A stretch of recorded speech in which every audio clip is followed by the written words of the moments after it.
Hello, everybody. This is Jymee. I am here discussing Venezuela with a good comrade of mine, Yanis. Introduce yourself, buddy.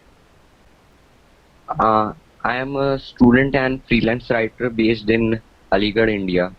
All right, and we both are writers for Midwestern Marx. You've published a little more than that on there than I have. I've only put a couple of book reviews up, but it is nice to be able to work with people from there directly. It is cool. Let's see. So let's get started on our discussion. I remember the first thing that you brought up was the impact of the sanctions imposed by the U.S. and other Western entities on Venezuela. Yes, the sanctions, I think, constitute a form of war against Venezuela, and it is quite surprising that we haven't paid attention to it because it's war by another mean, a hybrid war, as Vijay Prashad says.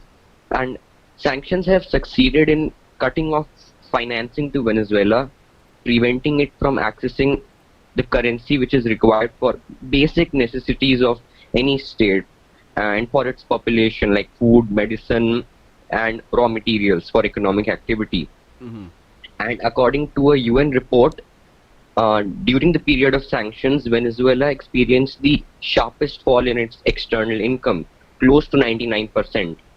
And every kind of transactions have prohibitions on them. So this has made a financially toxified environment, which is not at all good for a credit-thirsty oil industry, because as we know, oil is the main economic commodity for the Venezuelan economy. And the USA has blacklisted vessel owners, shipping operators, and like a gangster, it is threatening to sanction any tanker facilitating Venezuela's exports. However, these extraterritorial activities of USA are going unquestioned. And due to these measures, shipping firms are avoiding Venezuela, making it difficult to hire tankers to load and export crude. PDVSA, which is the Petroleum Venezuela, it is a state-owned enterprise.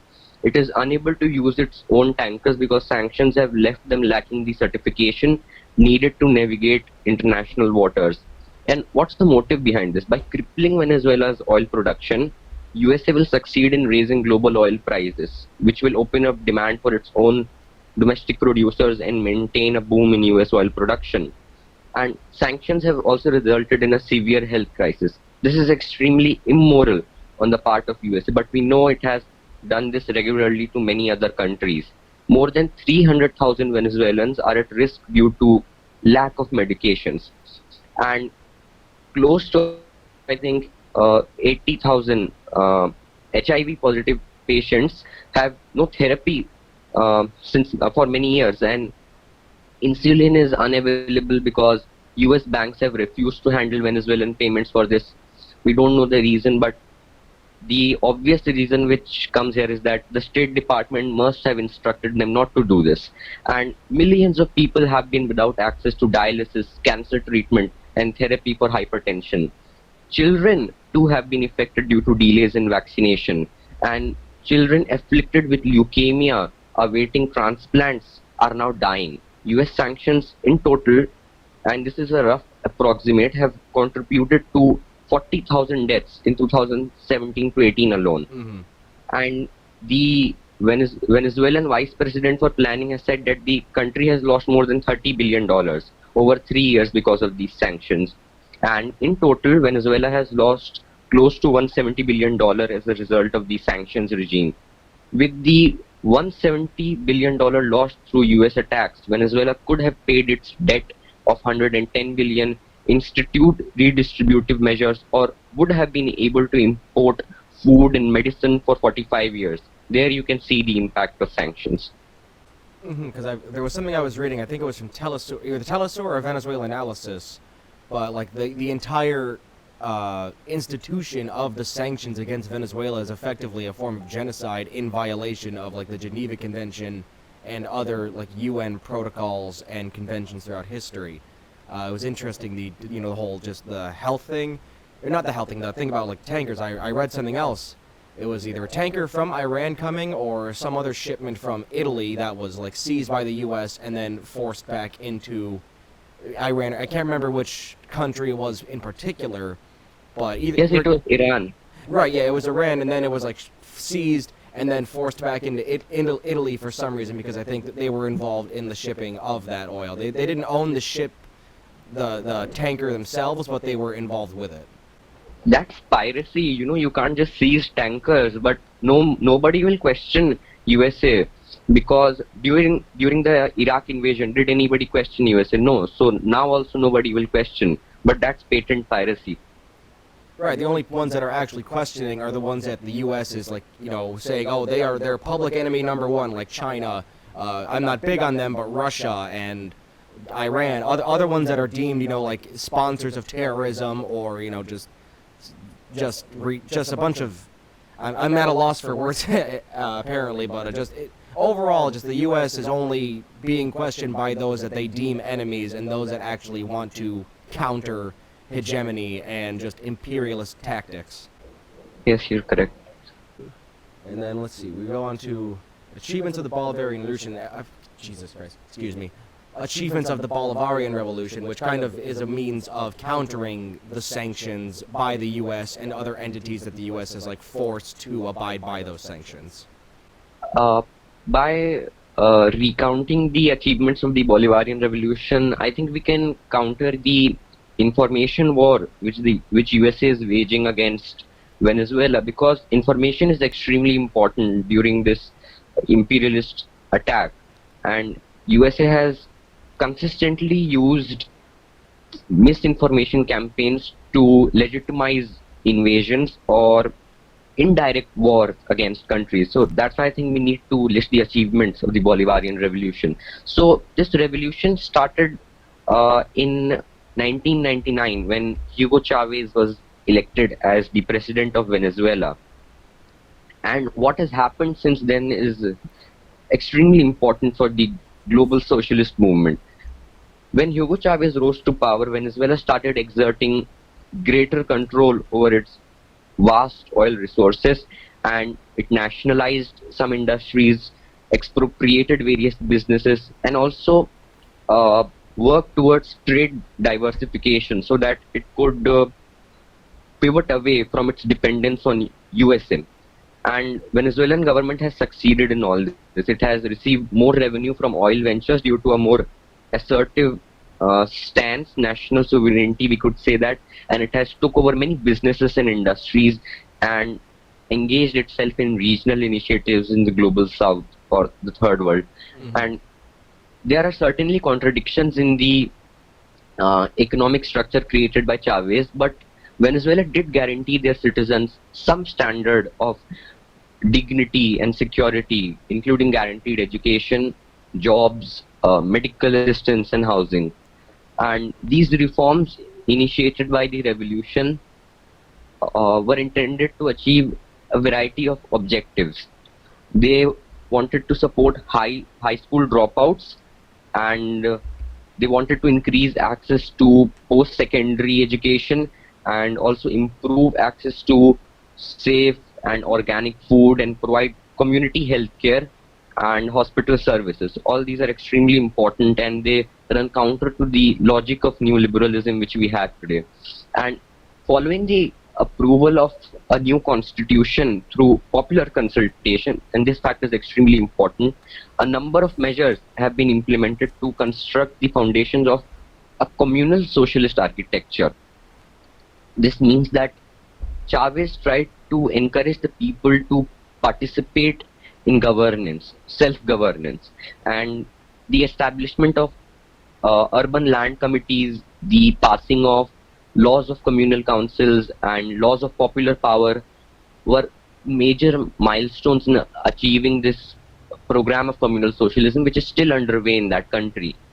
And these laws defined a new structure of governance based on communal councils.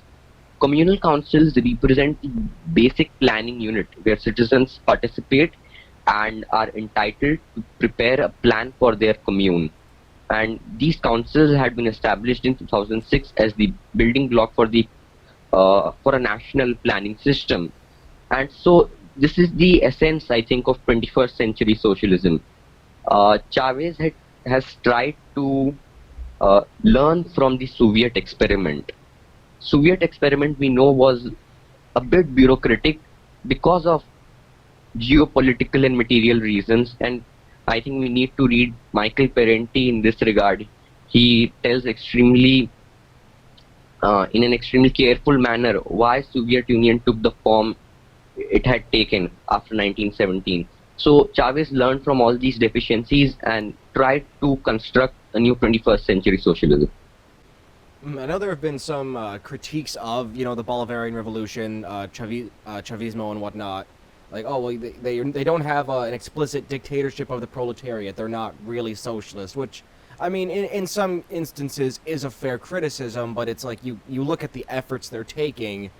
And I mean, I know the fact that, a socialist party in power doesn't necessarily mean an automatically socialist nation, but the efforts that they're taking, the community project, like you said, there's just so many different aspects that show that if they're not socialist, they are at least striving for socialism. So you can't really say, oh, they're not socialist wholly, be an ideological purist.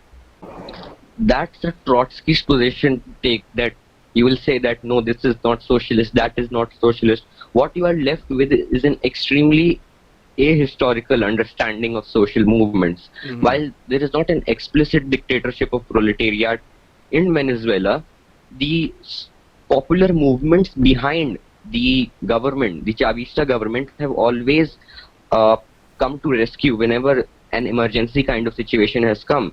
Take an example in the 2002 coup, US-backed coup which occurred in Venezuela, in which Chavez was removed from power for 48 hours. The social movements came and they tried to prevent misinformation campaigns done by the oligarchy-owned media by seizing the media apparatus. And that is an extremely explicit representation that social movements are trying their best to protect the Chavista regime from bourgeois attacks. And eventually this will create the preconditions for a more fuller socialism, so that dictatorship of the proletariat can be instituted in the future. And saying that Venezuela is not on the path to socialism ignores the fact that people are there. They are trying to institute socialism. So we also need to take into account an ongoing process. Right. It's, like you said, it's a Trotskyist critique of that. And I've seen Jason Unruh, I remember it was with the last coup attempt back in 2018, I believe it was. It was the assassination attempt or one of the other coup attempts.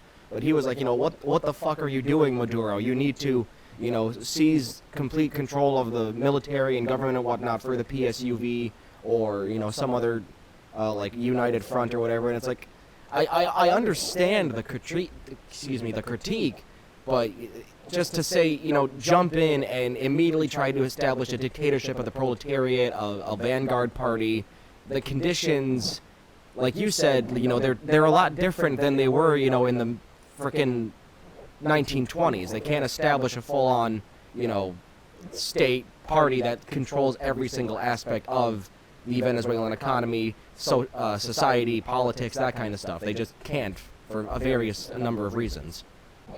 Yes, in 2018 there was a drone assassination attempt at Maduro, but is that a reason to press forward the idea that we need to establish complete dictatorship? I agree that there is a need for dictatorship, but if you do it in an extremely forthright manner, in a bold manner, you will alienate large sections of the people. It's a step-by-step process in which you have to start with the here and now of the consciousness of the people. Right. And the situation is not as explosive as 1917.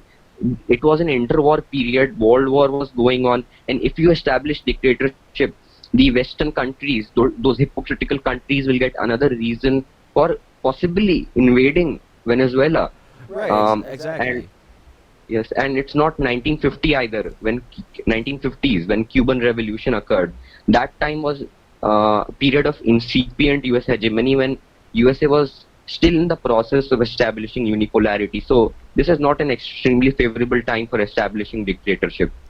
Right, exactly. And I mean, there are still even elements of a dictatorship of the proletariat within Venezuela, not as explicitly as I know some people would want.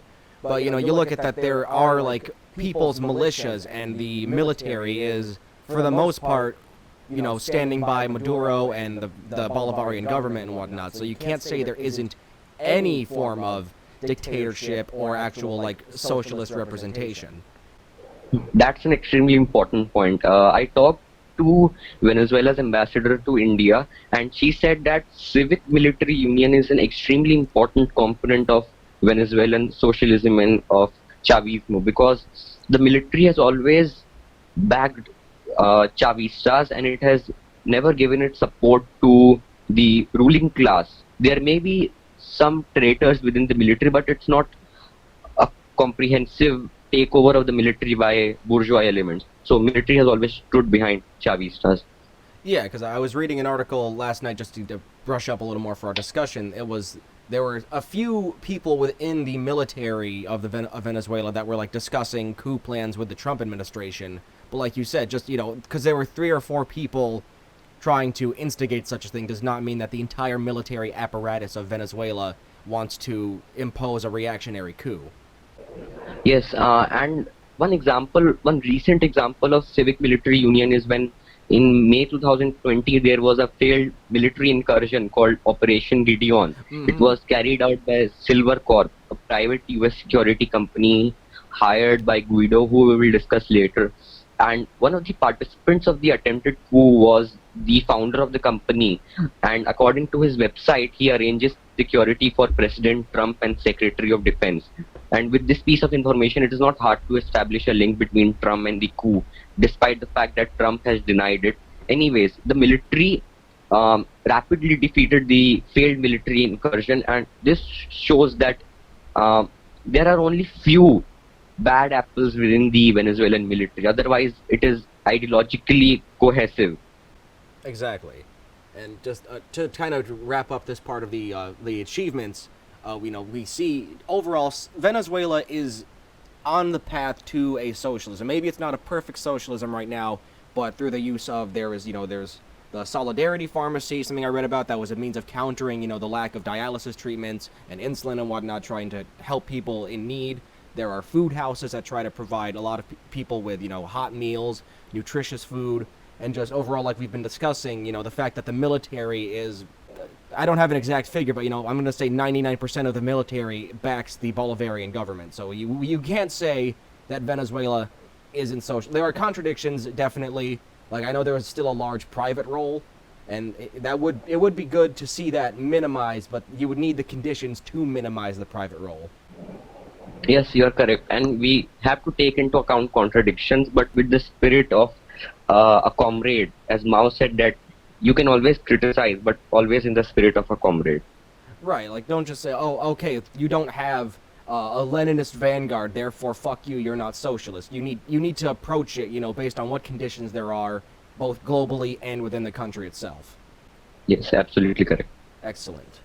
Okay, so this kind of still adds with the achievements, but the socialist healthcare system in Venezuela, and something that I've kind of looked at is their response to the COVID-19 pandemic. Yes, socialist healthcare system, I wanted to emphasize this because in the era of neoliberalism, healthcare has been a sector which has been most impacted, and Venezuela has stood as an excellent example of socialist healthcare in this neoliberal era. So before Chavez took office in 1999, the health system in Venezuela was largely dysfunctional and inaccessible for the working class. During the 1990s, Presidents Carlos Andres Perez and Rafael Caldera made many neoliberal changes in the health sector, paving way for extreme privatization of medical services and institutions. The situation was such that by 1997, more than 70% of the total health expenditure in Venezuela was private. And Chavez was radicalized by this reality of suffering and inequality, and he attempted to create a health system capable of satisfying the needs of the people. And between, I think, 1999 and 2002, I don't remember exactly, he appointed 2 past presidents of Latin American social medicine as health ministers. And from the start, these ministers tried to implement a healthcare system based on the principles of Latin American social medicine. And this is an extremely important step. In October 2000, Chavez signed the Cuba-Venezuela Comprehensive Cooperation Agreement with Fidel Castro, constructing the basic framework of socialized medicine. This agreement allowed for the exchange of goods, services, and expertise between the two countries, with Venezuela's primary contribution being petroleum. In return, Cuba would provide human capital, thousands of health workers, agronomists, technicians, and other experts who would facilitate the revolutionary construction of Venezuelan society. With the help of Cuban medical expertise, Chavez developed Mission Barrio Adentro inside the neighborhood program, which is a nationwide health system that first began delivering primary care in 2003. And Barrio Adentro met the needs of 80% of the population who had been marginalized and excluded by the old medical systems, and more than 75% were satisfied with the service. Barrio Adentro improved the health of poor Venezuelans not only by providing free health services, but also by trying to overcome a consumerist environment through the strengthening of community capacity and social organization via participatory democracy. This is very much similar to China. And in Venezuela, this was achieved primarily through the formation of health committees. Health committees are made up of 10 people chosen from the citizens. These committees are expected to assess health problems in the community and decide on the main actions that the community should take to address them. They are supported in each locality by teams consisting of a physician, a nurse, and a social worker. And the committee prepares proposals for health interventions and initiatives to be considered for funding by the state government.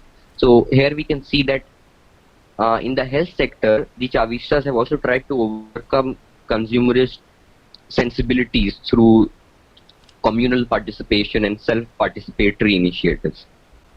Right, so there's been a lot of developments in, the Venezuelan healthcare since, the election of Chavez and the subsequent election of Maduro. I remember I was reading your article from NewsClick. I see, with the fact that it's embedded into their constitution, it's, healthcare is laid out as a right in the actual law and just the actual society of Venezuela. And that is a tenet of socialism, guaranteeing. People will say, well, it's social democracy, which in a sense, yes, it is. But guaranteeing this kind of thing, both through constitutional means and through legitimate action that doesn't initiate some form of austerity, exemplifies how well this system is taking on. Yes, and the constitutional enshrinement of basic healthcare, free healthcare, we should say, is not found in many neoliberal countries. And you can say that it is social democratic, but it is a precondition for socialism. Mm-hmm. So it is always a process of change. You can't say that this thing is social democratic, that is social democratic. It's a path towards socialism. We need to consider everything in a movement, in constant change. Right, exactly. We can't just say, oh, well, this isn't explicitly a socialist project, therefore it's only, it's not neoliberalism, it's radical liberalism, social democracy, it's a welfare state, which it's not, because we've seen throughout history since, the election of Chavez and the Chavista government that there has been various developments made in Venezuelan healthcare. There's an article from 2012 from the, Venezuela Analysis, how they were building the largest ICU in Latin America, which this was, almost 10 years ago, so I'm sure they've built plenty more, maybe even bigger ones, but it just goes to show that they're trying in various aspects to really guarantee free, quality healthcare on all fronts. There are definitely issues, and there is one thing that I'd like to bring up in a little bit, but there are definitely issues, but Venezuela is attempting and in many cases succeeding in ensuring, quality of life for citizens, even with all of the sanctions, embargoes, and other economic issues. Yes, and the fact that it is involving another socialist country, Cuba, in its healthcare initiatives stresses the fact that Venezuela is always internationalist in its outlook. It wants to strengthen global South solidarity against imperialism, whose effects it is greatly suffering. Like, even with the agitations made by, Bolsonaro with his reactionary bullshit, There was still Venezuela was still sending oxygen, much needed oxygen, to different areas in Brazil, in a form of yeah, your government is reactionary and whatnot, but I still want to be able to help you. So they're still imposing an internationalist idea and rhetoric and action within the global South. Yes, and the Venezuelan government's provision of oxygen to the Brazilian region of Manaus was done under the banner of Latin American solidarity before anything else. So Maduro is not concerned with the reactionary government of Bolsonaro.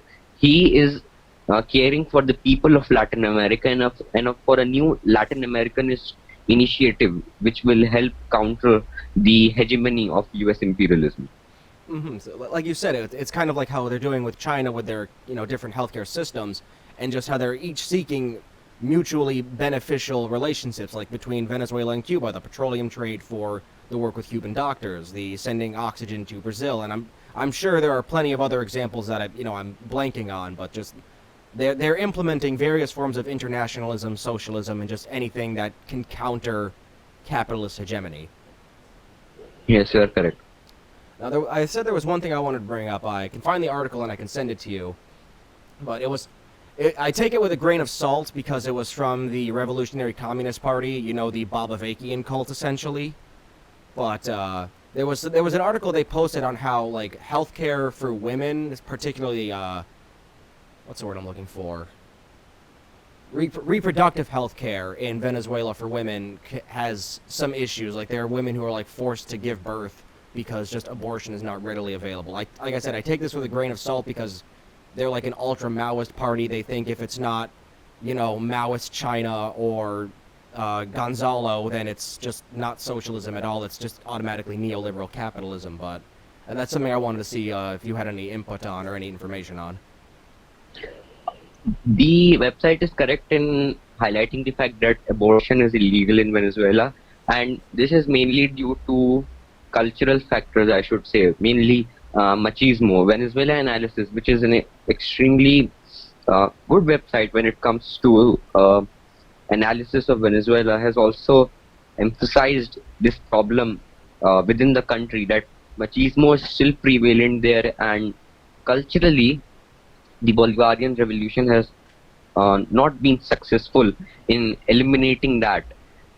So women are surely oppressed in cultural sense through reproductive rights, and this needs to be rectified. Many websites have criticized this. Monthly Review also, which is sympathetic with the Bolivarian revolution. Okay, yeah. So it's just it needs to be addressed, and at some point we can all infer that it is going to be addressed. Just there are cultural barriers and different standards for every every country has different standards and cultural identities and whatnot. So we can see that this is an issue, but in time, and if both the global socialist movement and the movement within Venezuela itself puts the pressure on the Maduro government, then we can actually see more developments for reproductive rights for women. And we shouldn't ignore that women do support the Chavista government despite machismo, and economically they have been empowered, and there is a feminist movement within the country collaborating and pressuring the Maduro government to enact reforms. So it isn't that it is an all-out war between women and the Maduro government. There is a constant interaction between state and society. Right, it's not like in the U.S. where, there's so many, not on the federal level as much, I mean, with the Trump administration and some other past administrations definitely, but on a lot of state governments, like in the South and some of the Midwest, you'll see a lot of reactionary legislation, like, no abortions, or, nobody who is not straight, heterosexual can get health care, that kind of deal. Yes. Now, USA is reactionary, and Venezuela, I can't classify Venezuela as reactionary because Venezuela is friendly with social movements. USA is not friendly with social movements. It will never interact with the people, but there is the possibility that Venezuelan government will always try to interact with the people, and that's why there is the hope that abortion will be legalized and the feminist movement will get its demand one day. Right. There's an actual cooperation between the general masses of Venezuela and the government. It's not like in the U.S. where it's just, okay, we make this decision. If you don't like it, fuck you. Yes, absolutely correct. Yeah, because I wouldn't classify Venezuela as reactionary either. Because like you said, there is a constant dialogue and cooperation. Just I use the comparison that Venezuela is at least in the process, we can say, of rectifying these mistakes, whereas the U.S. It took until I think it was 2012 for same-sex marriage to be legalized. And I know this is kind of a different field, but just in general, this stuff that affects thousands, millions of people is always made unilaterally in the U.S. state or federal level. In Venezuela, we see an actual multilateral cooperation between various groups of people and the government. Yes, and there is always the possibility that the government acknowledges its mistake in Venezuela, but USA will never do that. It's an extremely pompous administration. No, right, and when they do, it's always either half-assed or just too late. Yes. Excellent. Okay, so and this is building off of a lot of other stuff we've already covered, but the use of hybrid tactics, hybrid tactics, like we've talked about the sanctions, and I know you mentioned Juan Guaido. I know he's definitely a part of the hybrid tactics being used against Maduro and the Bolivarian revolution. This is a hybrid war against Venezuela, and it found its origin in US's animosity. US's animosity for Maduro's Venezuela originated in 2014 during Barack Obama's presidency. Such a good liberal person, but he was the one who initiated this war against Venezuela. In December 2014, the US Congress passed the Venezuela Defense of Human Rights and Civil Society Act. Just notice the irony here, which imposed sanctions against individuals whom the president identified as guilty of committing human rights abuses. And this act gave full freedom to Obama to arbitrarily block the assets of those individuals whom he considered as unfit for America-approved democratic accolades. And in March 2015, Obama gave another big blow to Venezuela through an executive order which presented the country as an unusual and extraordinary threat to national security. In January 2019, former US Secretary of State Mike Pompeo appointed Elliot Abrams to the post of Special Envoy to Venezuela, signaling an overt escalation of US bellicosity towards that country. Abrams is an unapologetic war criminal and a card-carrying hawk, having assumed the post of then-President Ronald Reagan, Assistant Secretary of State for Human Rights and Humanitarian Affairs, just one day after the infamous 1981 massacre of more than 1,200 people in a Salvadoran village by a US-trained and funded battalion. He has also praised Guatemalan dictator Efrain Montt, I don't remember his full name, for having brought considerable progress in the field of human rights. This being said in a context of a murderous war that killed over 200,000 Guatemalans, with the state found to be responsible for more than 90% of human rights violation. And taking into account his grisly credentials as a full-blooded imperialist, it is no surprise that Abrams was chosen to lead the US aggression against Venezuela under Trump. Apart from sanctions, USA has helped the right wing in Venezuela to effect regime change. Reactionary groups have manufactured a series of macroeconomically destabilizing offensives aimed at the overtly violent destruction of the Chavista administration. Anti-Chavista attacks have taken various forms like induced shortages, speculation, financial shocks, violent uprisings which are called guarimbas, paramilitary activity, regular assassinations of Chavista leaders, and organized disinformation campaigns. Since his election, Maduro has faced two broad waves of political violence from extreme right groups, first in 2014 and then from 2017, and he has also faced the attempted use of lawfare tactics, which is politicization of law, to overthrow him by the opposition-led National Assembly. But now the National Assembly is controlled by Maduro, and we have already remarked this, that there was an assassination attempt with drones in 2018. Juan Guaido, the leader of the right wing and a self-proclaimed president promoted by Washington, is known for brazenly criminal conduct. He has called for foreign military intervention, expropriated Venezuela's foreign resources, sabotaged public services, attempted to carry out a murderous coup, orchestrated food shortages, illegally assumed positions which don't even belong to him. He has collaborated with paramilitary drug lords, uh, mainly residing in Colombia, and he has prevented the import of medicines, particularly during the pandemic, and enriched himself at the expense of the Venezuelan people's resources.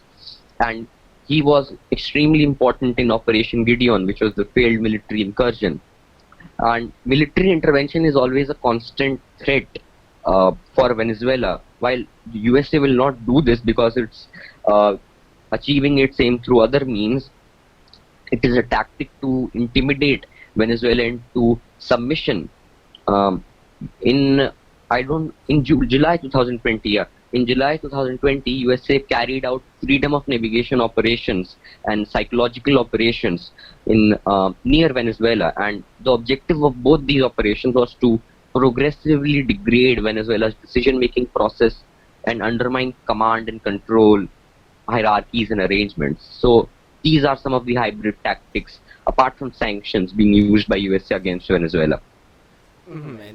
And in Juan Guaido's case, he's a contradictory figure, which is very funny to me, because he's the self-proclaimed president backed by Washington, and he wants to spread democracy and really liberate the Venezuelan people, as he says, while also simultaneously calling for more sanctions and just generally engaging in activity that does nothing but harm the Venezuelan people. It's one of the very many contradictions within the imperialist apparatus. Juan Guaido is not recognized by more than 80% of the Venezuelan population, and he's widely seen as a comedy of errors, not even able to enrich himself properly. Mm-hmm. And there are divisions within the Venezuelan opposition, which we will talk about later when we discuss the elections which occurred in 2020. Right. It's just all these different tactics. Juan Guaido is like the funniest one to me because every single thing that he has engaged in has resulted in failure. Yes, he's not competent for being a puppet of the American empire. Right.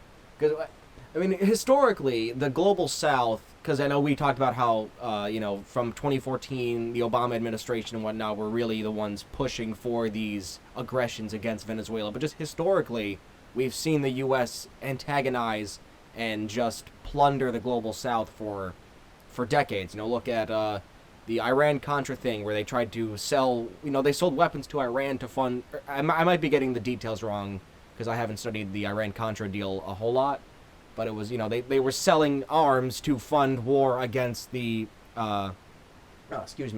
against the Sandinistas in Nicaragua. There was the coup against Allende in Chile for the, installation of Pinochet. So we've just seen, it's just another step in these tactics that have been used throughout history, and they're just utilizing them against Venezuela because they can turn them into, the big bad socialist boogeyman. Look at what socialism does. Do you want this to spread to the U.S.? And the brazenly criminal conduct of USA has accelerated in a post-Soviet world. That is why I greatly resent the fact that USSR fragmented, but many leftists celebrated this fact, and this shows that they are anesthetic towards the perennial exploitation of the global south by the American empire. Mm-hmm. Let's see, anything else to touch upon? In the hybrid tactics, there was an article from Mint Press News in 2016, I believe. It was talking about how through the U.S. and Saudi Arabian collaboration to pretty much flood the market with oil to reduce prices of, crude oil and petroleum and whatnot. And that was one of the tactics used to just completely cripple, or at least attempt to completely cripple, the Venezuelan economy. Yes, and many leftists say that Venezuela is only dependent on oil exports for its fake socialist project, and I'm not talking about myself. I'm talking about them.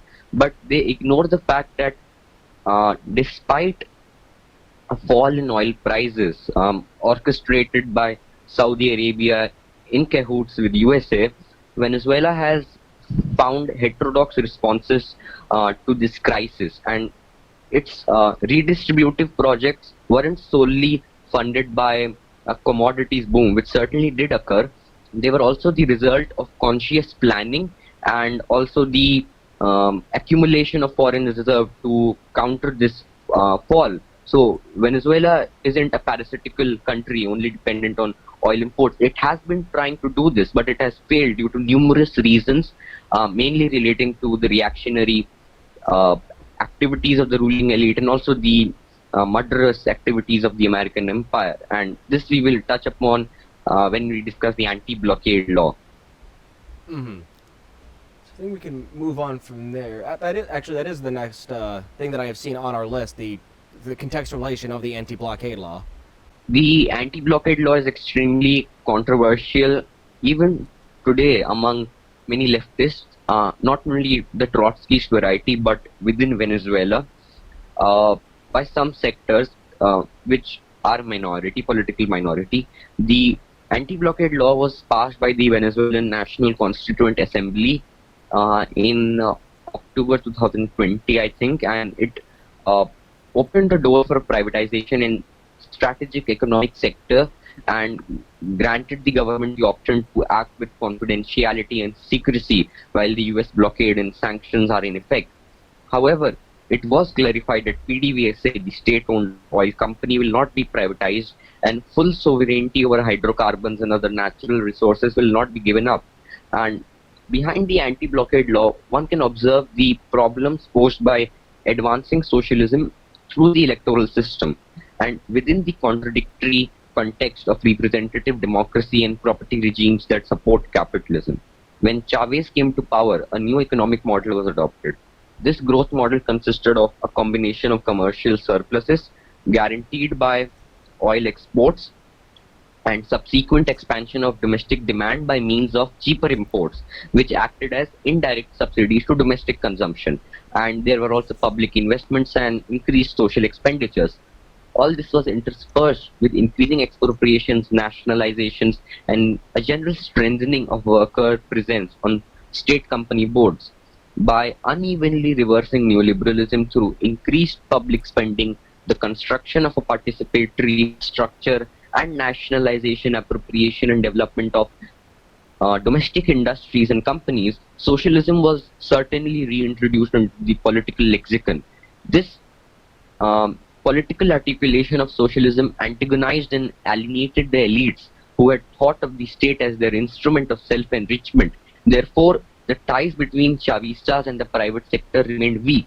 In order to redominate the state, the capitalists unleashed an economic war consisting of induced inflation, deliberate shortages, and a decrease of imports with respect to the foreign exchange delivered to the private sector, which means that the business groups deliberately stopped importing products, and this certainly created shortages. And there was also hoarding by companies that dominate the markets of specific goods and also smuggling to Colombia. To achieve a minimal level of politico-economic stability, the Chavista administration has established tactical and temporary alliance with the bourgeois. These alliances have a contradictory character. On the one hand, they slow down the tempo of revolution by giving concessions to the bourgeois. On the other hand, they prepare a semi-stable environment with reduced volatility, providing the government with an elbow room for future maneuvers. So the anti-blockade law needs to be looked at through this prism of dialectical development. Right, like you said, it's a means of, excuse me, it's a means of not what am I getting at? There are concessions to the bourgeois standards, but that's not something that's necessarily new in countering, sanctions, embargoes, all these different things that are designed to economically cripple various, mainly socialist and anti-imperialist, anti-imperialist nations. We look at Cuba. Cuba has introduced some leeway in their private expenditure as a means of, expanding their economic power, strength, and just as a means of countering, the still ongoing embargo placed on them by the U.S. So it's not like this is a new thing that has happened, and that hasn't happened at all before in the global South or just in the general anti-imperialist socialist movement. China, people will say China is just straight up capitalist. That's a whole different discussion. But they introduced those kinds of economic reforms as a means of, countering different blockades, sanctions, general poverty. Yes, and I don't know whether you know Samir Amin or not, an Egyptian economist. He said that a step back is not restoration of the capitalist order. It is merely just that, a step back. So it provides further room for the Socialist Party and the movements to regain their energy and to begin a renewed process of socialist transformation. Lenin too, in 1920, I think, introduced a new economic policy. You can't call that capitalist. So Venezuela is also trying to do that. And that's it, I think, the defense of the anti-blockade law. Yeah, because like you said with the NEP, it's all strategic. It's a means of ensuring that at least in some capacity there is a safety net for both the revolutionary efforts and just the general masses. It's not, they're going back to neoliberalism or they're just betraying the revolution like people will try to claim. And that, I think that's just an ultra left argument against, the most minor setbacks in nationalization, socialization of industry. Yes, and I would like to bring Soviet Union a bit here because it exposes the weakness of Trotsky's critique. During the NEP debate, there was also a trade union debate in which Trotsky said that we need the militarization of labor, which meant disciplining them in an extremely strict manner, militarizing their regular behavior, and in some, making them work very hard in a military fashion.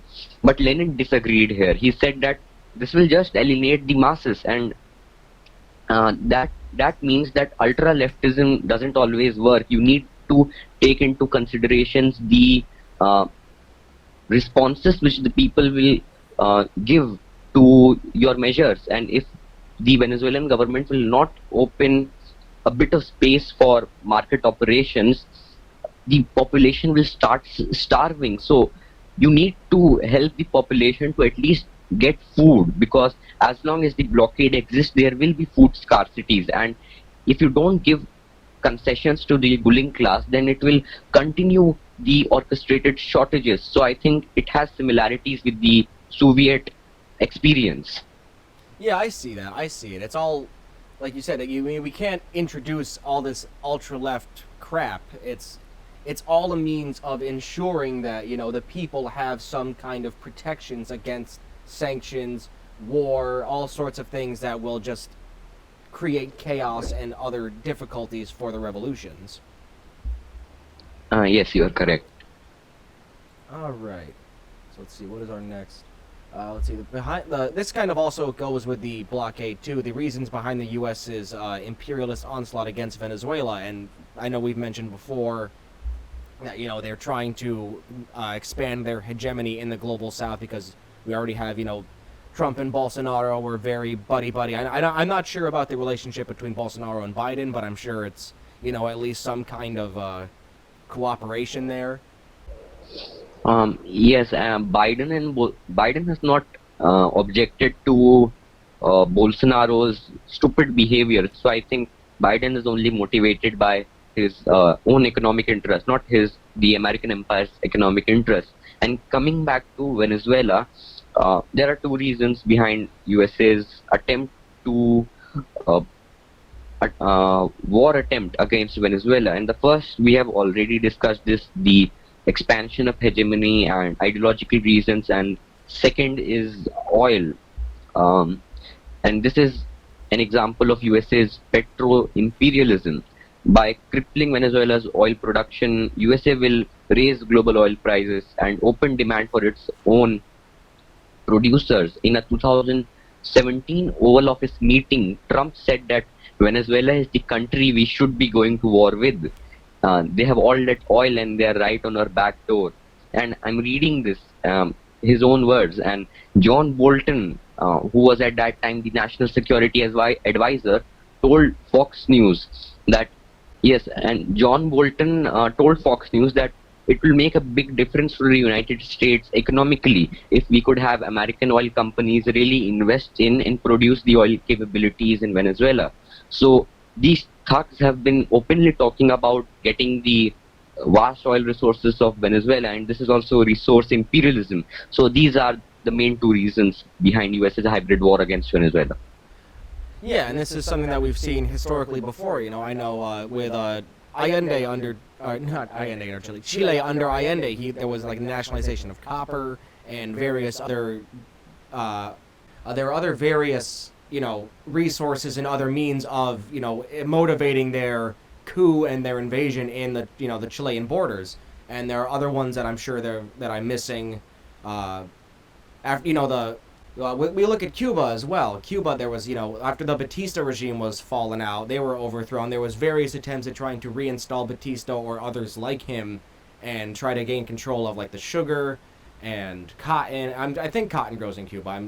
I can't remember all the crops they have, but there are just various different methods and motivations that we have seen historically, and Venezuela is just another step in that imperialist, hegemonic campaign. That's the word I'm looking for. And in Bolivia recently we had a war for lithium where Evo Morales was overthrown by the by USA for exerting greater control over lithium resources, and it is evident that the American empire needs resources for its own capitalist operations, and it will always start these kinds of imperialist attacks against the global south countries if they don't give them the materials and raw materials USA wants. Right, it's all just, it's imperialism. It's just the U.S. trying to act as like a bully, a global police. Say, okay, you're gonna give us this, and if not, well then we'll just throw your entire country into vast turmoil. We will destabilize your government. We will cripple your economy, and if we can't go through the more semi-covert means, which I don't think I've seen. Well, in Venezuela, I know Trump discussed various military actions, not necessarily, you know, just these clandestine operations. But if they can't, you know, go through the more covert, crippling, you know, indirect like economic and political sanctions, well, then we will just come in and, you know, blow your head off and take your place. Yes, and that happened with Jacobo Arbenz in Guatemala when he misbehaved, according to USA, with a fruit company. I forgot its name, and so it's evident that it will happen in Honduras. A left-leaning president, not overtly socialist, but left-leaning president, was overthrown through a traditional military coup in 2009, I think, just because he enacted some mild reforms, not at an equal level with Venezuela. Right. There's one more that I remember. In Brazil, Dilma Rousseff, who was the president after Lula, I believe there were like some false charges of like corruption and other things that was like pinned on her and the Brazilian Workers' Party, and that kind of led the way for, you know, the Bolsonaro-U.S. relations. Yes, Dilma Rousseff was overthrown through a parliamentary coup. This may sound contradictory, but he was impeached on false charges, and all this was known as Operation Car Wash. But now Lula is back, and I hope that the Workers' Party will regain power in Brazil. I do too. That would be a very, very good step for Brazil and just the general global anti-imperialist. And I know there's debate whether or not the Workers' Party is more like a socialist or just kind of a democratic socialist, social democracy. But I would still definitely take Lula, Rousseff, and the Workers' Party over Bolsonaro. Yes, it is extremely important we support Lula because I know he sent Brazilian troops to Haiti, and that was an extremely bad step, but still he has supported the Pink Tide, which is, the election of leftist leaders to power, and he was part of that movement. And in fact, he constituted an important element of Pink Tide because, Brazil is an economic powerhouse. It is an extremely large country within Latin America, and it has the power, if steered in a socialist direction, to pose an extremely concrete threat to USA's hegemony in Latin America.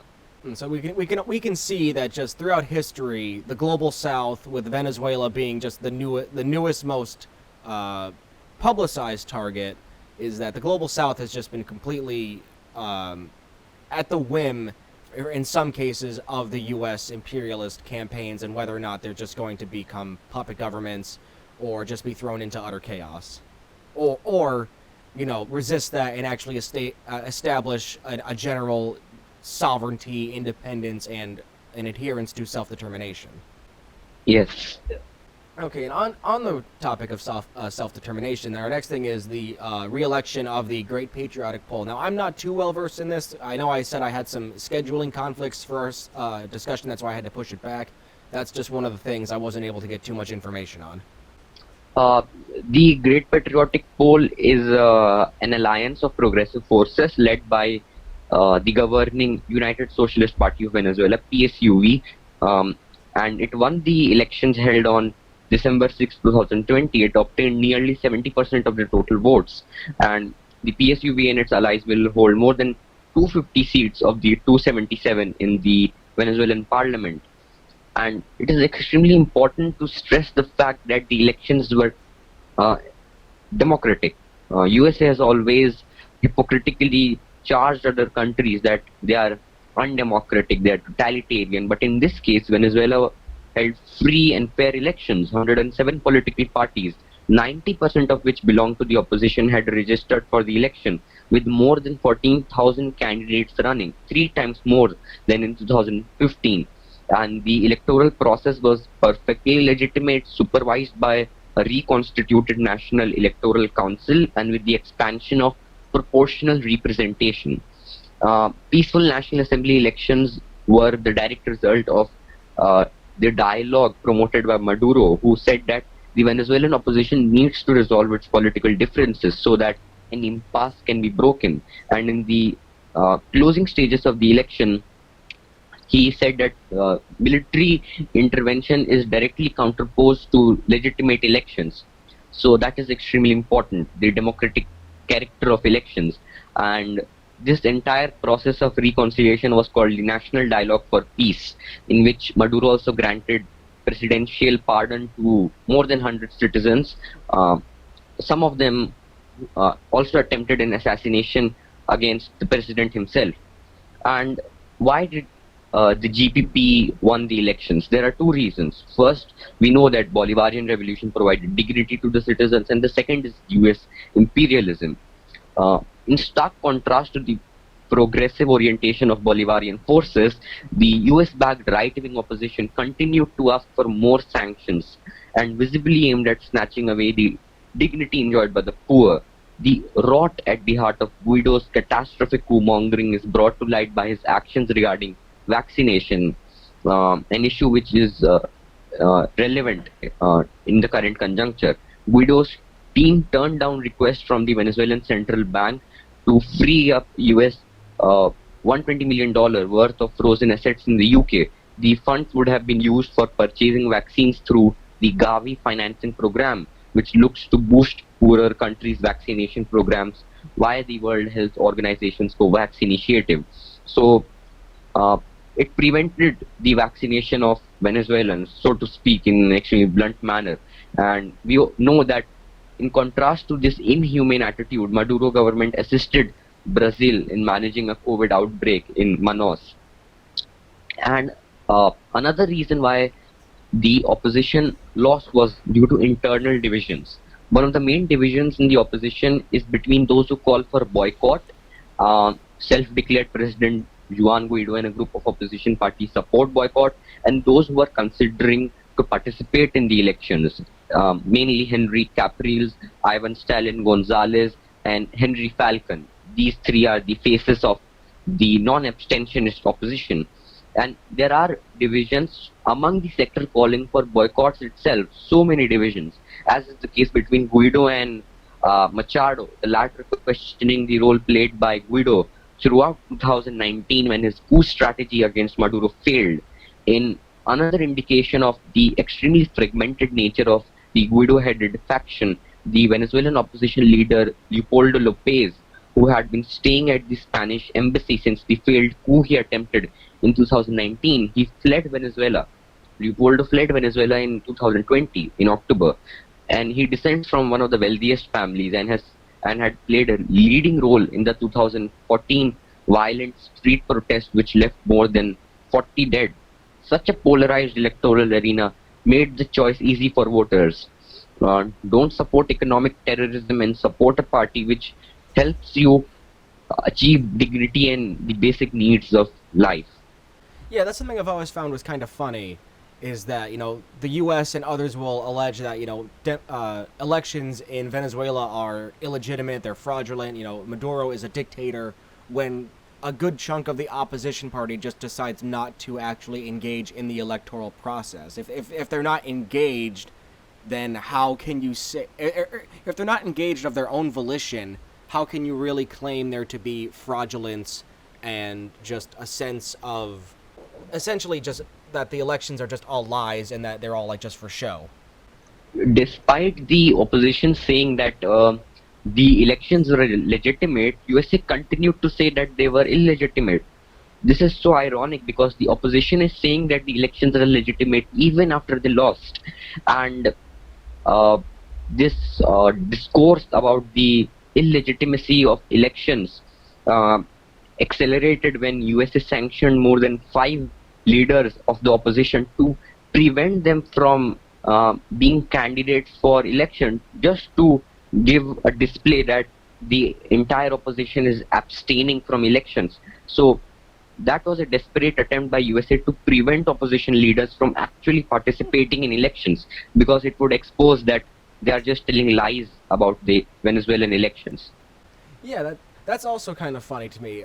We're going to prevent the opposition that we support from engaging in the elections, because I know they want to just, bully and twist the arm of the Maduro government, and that's their main tactic. But it's like, if you can let the opposition party that you support gain a genuine electoral victory, why not?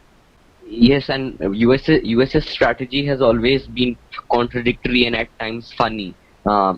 Because as you said, they are preventing an opposition supported by themselves from participating in elections. But that's what the American empire will do when a large part of Venezuelan population believes that the Maduro government is holding fair elections.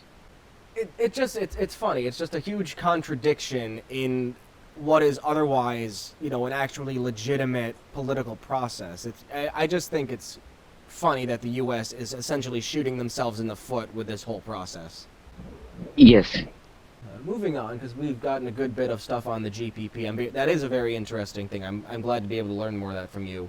The role of the Chavista administration supporting Palestine and resisting Zionism and Israeli aggression. This is something that I found very interesting, because it kind of shows a commitment to Venezuelan internationalism in their support against what is, many have denied it. They've said that people in Palestine are terrorists, which is a complete load of shit. But it shows that, there's an internationalist solidarity against what is essentially an apartheid. Yes, and Palestine is an important nodal point in third world solidarity, because it's a thing which all global south countries should agree upon, because Israel is directly supported by the American empire and it represents the most reactionary ideological sect against the third world. So Venezuela has tried to utilize Palestine as a call for third world solidarity also, and it has directly supported Palestine. But Juan Guaido, he is completely against the Palestinian cause.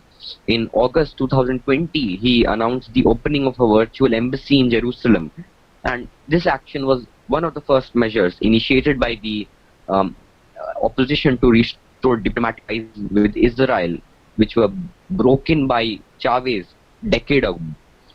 Guido is a pro-Israel ideologue who had told an Israeli newspaper in 2019 that he was happy that the establishment of relationships with Israel was at its height. So this current process of rapprochement is in direct opposition to the anti-Israel and anti-imperialist foreign policy established by Chavez when he came to power. In 2006, Chavez condemned Israel's war against Lebanon, leading him to recall his ambassador to Israel and expel the Israeli ambassador. And in 2009, Venezuela recognized Palestinian statehood and began formal diplomatic relations. With the formation of close relations with Palestine, Chavez began offering assistance to the Palestinian Authority. It allowed Palestinians to enter Venezuela without visa. It developed links between Telesur, which is a television network primarily funded by the Venezuelan government. So links were established between Telesur and Palestinian broadcasting. A student exchange program called the Yasir Arafat Scholarship Program was started by Venezuela, which provided educational opportunities for 20 new students from the occupied territories and refugee communities in Lebanon and Jordan each year to study at Chavez-associated universities in Venezuela. And Chavez's pro-Palestinian policies have been continued by Maduro. In 2014, during Israeli Army's Operation Protective Edge attacks on the Gaza Strip, Maduro launched an SOS Palestine campaign to demand an end to Israel's bombardment. In addition to this campaign, Maduro sent 50 tons of humanitarian aid to Palestine and donated funds for Palestinian child refugees. Maduro has continued to economically assist Palestine through various endeavors and initiatives, and this is important because the Palestinians need to have a modicum of economic strength. In 2014, Venezuela created a new corporation, Petro-Palestina, through which the PDVSA will send subsidized oil to Palestine. In 2018, both the countries, Venezuela and Palestine, set up a binational bank to fund techno-industrial initiatives. A year after, both the countries signed a production agreement involving a Palestinian company and 154, diamond companies operating in an area near the Orinoco River. And Palestine too has provided reciprocal support, and it has come from Mahmoud Abbas, the head of PA. In 2019, Abbas sent a team of 16 doctors to Venezuela in a mission to perform free surgeries. So there are links being formed, ideological as well as material, between Venezuela and Palestine against a Zionist government. Yeah, like you said, there was a lot of mutual support between Venezuela and Palestine. I have an article up from Telesur from spring of 2019 that Palestinians were actually protesting the U.S. blockade imposed against Venezuela right outside of the Venezuelan embassy in Palestine. So, like you said, there is a good deal of aid and other means of support being sent to Palestine, or interconnected between the two. And then we see, like you said, a reciprocal support where Palestine recognizes that Venezuela values human life. They value human life. They value human development. They're not like the Guaido faction, which with their support of Israel essentially is saying, hey, apartheid is good. The suffering of these people is good so long as we get our money.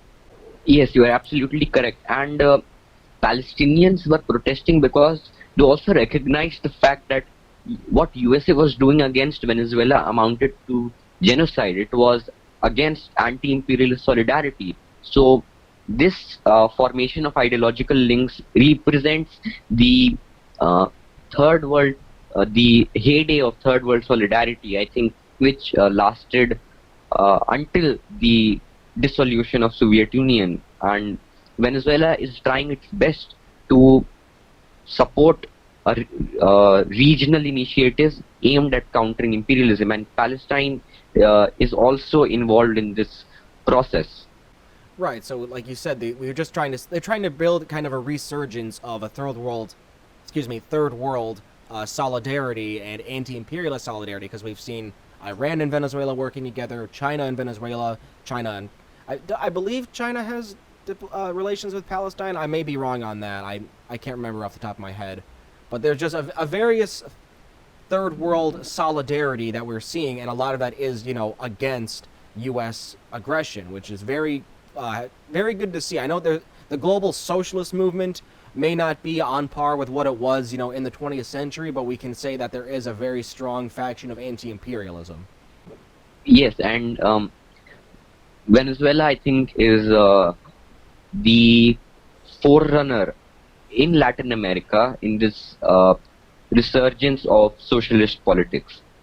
Right, because we have Cuba, and Miguel Diaz-Canel. They are, from what I've seen, they have done very well in continuing the Cuban Revolution. They've introduced the small amount of private enterprise, but it hasn't been a full restoration of capitalism. But Venezuela is, they are on the forefront of just what everybody is discussing, what is being recognized. Like they're one of the major talking points and major. What's the term I'm looking for? It's one of the major factors in the resurgence of socialism in the global south and the third world in general. Yes. So, and the last thing that we were going to touch on is the new Biden administration and their approach to Venezuela, which from what I've seen from articles from like Democracy Now!, Venezuela Analysis, it's going to be more of the same. Yes, and to discuss the Biden administration's approach toward Venezuela, we first need to get rid of the stupid belief that Biden will be better than Trump. There is no lesser evil here. Both are representatives of the same ruling class, and that is why the policies will be same. And now coming back to Venezuela, the Biden approach is similar and in some aspects more lethal than Trump's.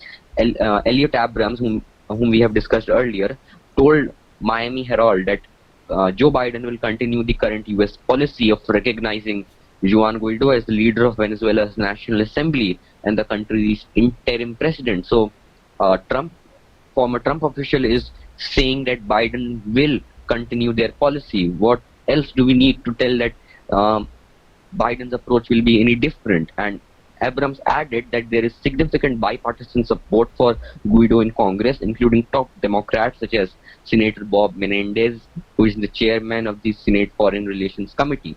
And an intensifying imperialist attack, signs of such an attack have come early.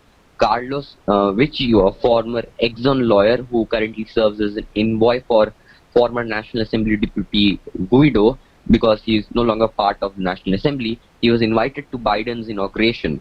When the Trump regime initiated a coup against Venezuela's government in January 2019, Vecchio became Guaido's ambassador and has become a prominent person in the US-based exile lobby dedicated to toppling Maduro's administration. In 2014, Vecchio was charged with incitement of violence charges when he participated in a right-wing demonstration responsible for the death of people and the burning down of the office of a Venezuelan government official. He fled to the US to escape these charges. These are the sort of criminals being invited to Biden's inauguration ceremony. And Biden's Secretary of State, Anthony Blinken, during his Senate confirmation hearing, he showed support for the decision to recognize Guaido. And he talked about US foreign policy towards Venezuela, which he said consists in seeking to increase pressure on the regime led by brutal dictator. These are his own words.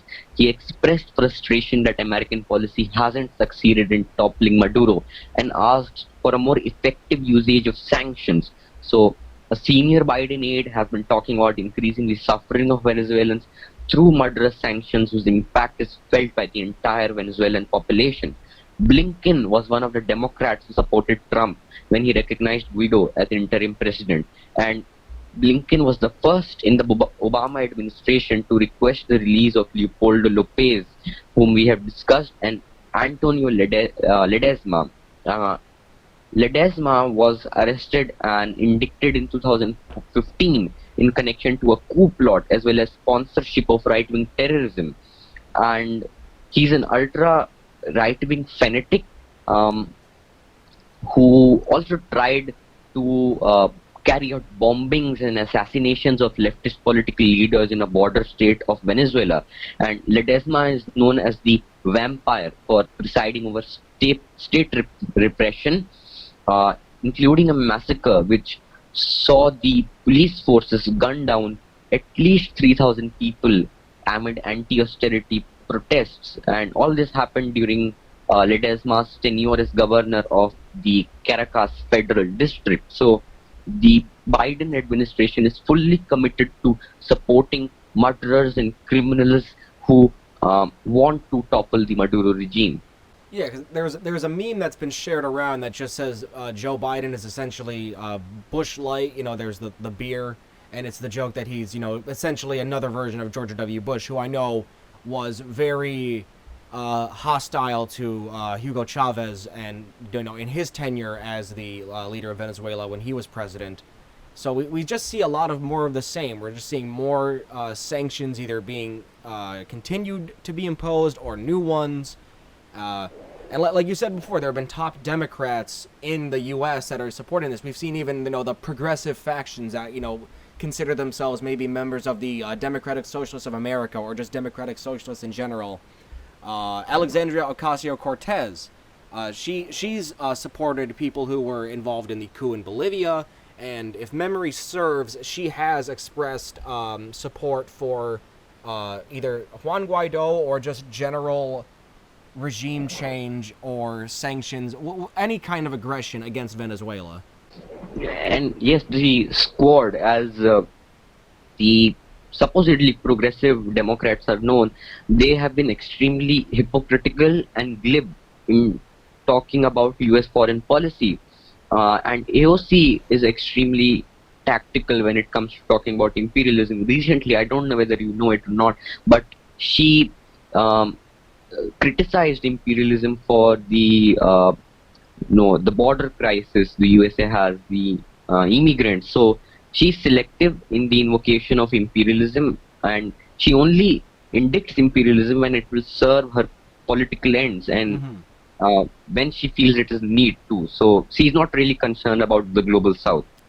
No, it's all performative. I mean, she is definitely doing more to at least better internal conditions in the U.S. than others, which I can commend her for.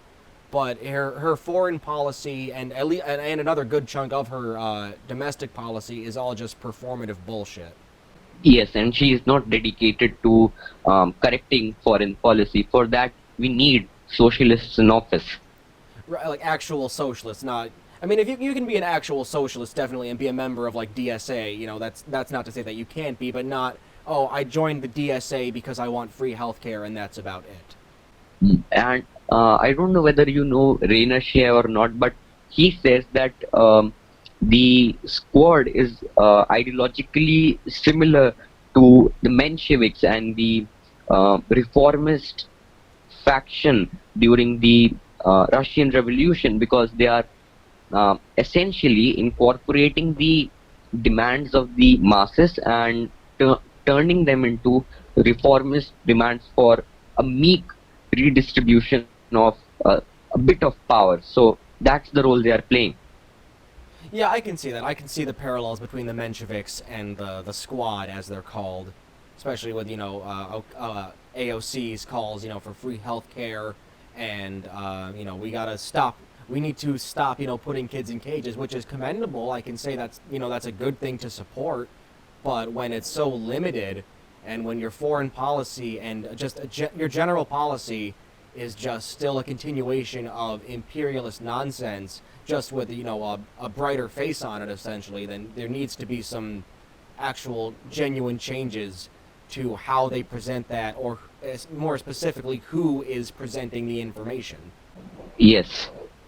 For Biden himself, I know for Biden himself, because we talked about, like, AOC and the squad and just the general, like, the history of, like, the U.S. and the liberal opposition to Venezuela. I know we've seen Biden has completely ruled out talks with Maduro. He's, you know, voiced support for Guaido. He's continued sanctions both on Venezuela, and he's aimed to keep sanctions on Cuba, I've seen as well. He's essentially just another form of bullying and wanting to impose U.S. will in the global South. People, like you said, he's not better than Trump. He's just a more presentable version of him. And yes, you're correct. And internally as well, I think he's similar to Trump. But all this will be done in an extremely covert manner. Biden practices white supremacy because he is not doing anything for the betterment of the black population, but he will not politicize his opinions about the black population. So that's it. It's a case of the way of presentation. Trump was overt, but Biden is covert.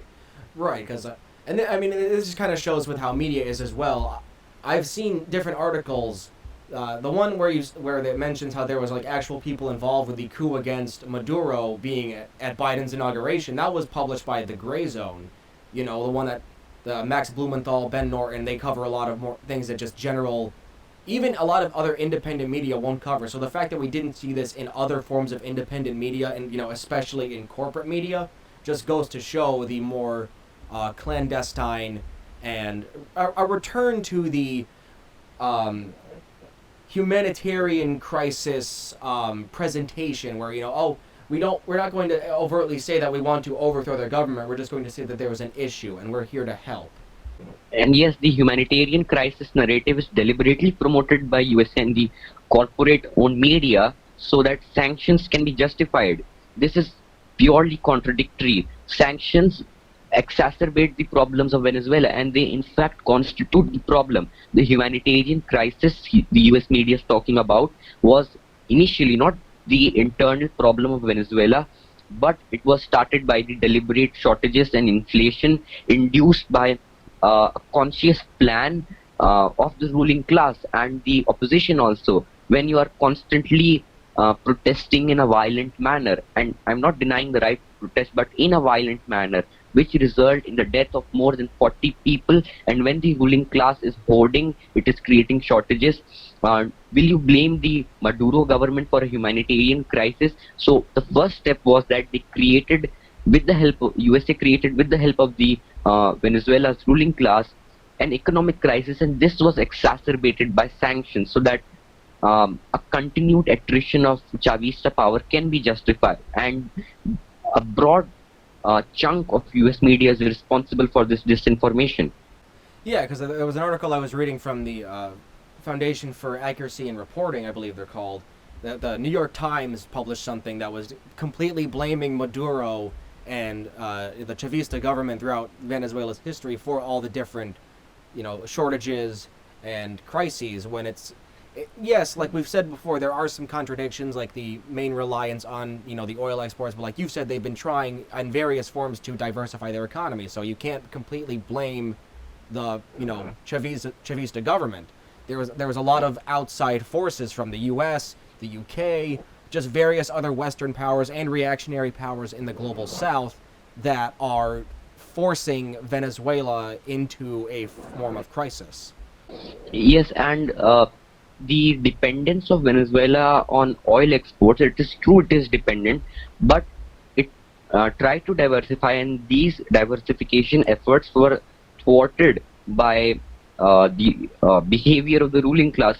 Take an example, the Hugo Chavez's government gave preferential dollar to the bourgeois so that they could import product, but this they gave preferential dollar to the ruling class so they could promote local development, but instead the ruling class used this money for import, and this necessitated a dependence on the global capitalist market rather than a locally self-generating economy. So I believe that the Chavista government can't be faulted for its dependence on oil exports. It has been a result of a complex factors.